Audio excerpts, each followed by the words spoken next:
My name is Kyle Hooper. Today is July 25th, and this is my English 155 informative speech on the safety of NASCAR. And here's my audience.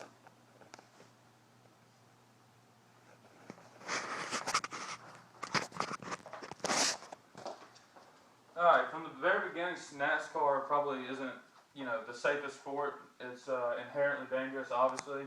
The very beginning of NASCAR in 1947, whenever it was founded, is stated in the history of NASCAR on NASCAR.com on March 8, 2010, is actually the very beginning of NASCAR. That's when it was founded. At the very beginning, NASCAR didn't even have seatbelts inside the cars. The cars were literally just cars that they would drive around the streets and everyday life, and then they would race on the weekends. These cars started out with having only a seatbelt and a very mild roll bar. When I say roll bar, I mean pretty much a piece of metal that goes across the top of the car just to keep the car from crunching down on top of you if it ever was to roll over. As the speed started to rise and it went from dirt onto super speedways, the sport got inherently even more dangerous, as stated in Real NASCAR, a book written by Daniel Pierce in 2010. Around the 60s or 70s is when a full roll cage became very popular in NASCAR, but it's still not mandated.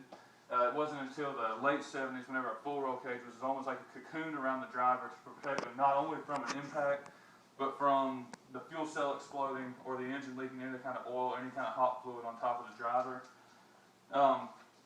Starting in the 90s, the safer barriers came into play. When I say safer barriers, I mean the walls that are around the track. To begin with, the walls were just concrete and very hard to impact at speeds of over 200 miles an hour.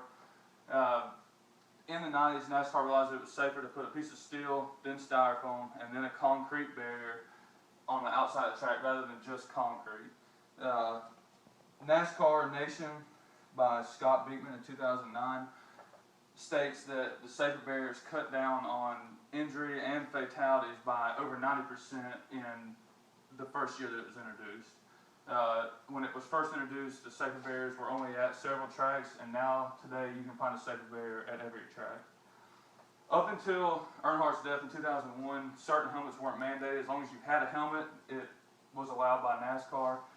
Some of the early helmets were almost just like leather football helmets, and then started out moving towards fiberglass helmets. Whenever Earnhardt passed away, the helmets were actually three-quarter helmets, which is an open face. The problem with those helmets is there's no strength on the side or towards the front. So the helmet would only protect around the head. It wouldn't actually protect from concussions or hard impacts. The full face doesn't just protect the face of the driver, it actually adds strength to the sides and to the back of the helmet. Another great thing that came in the early 2000s is what's called the HANS device.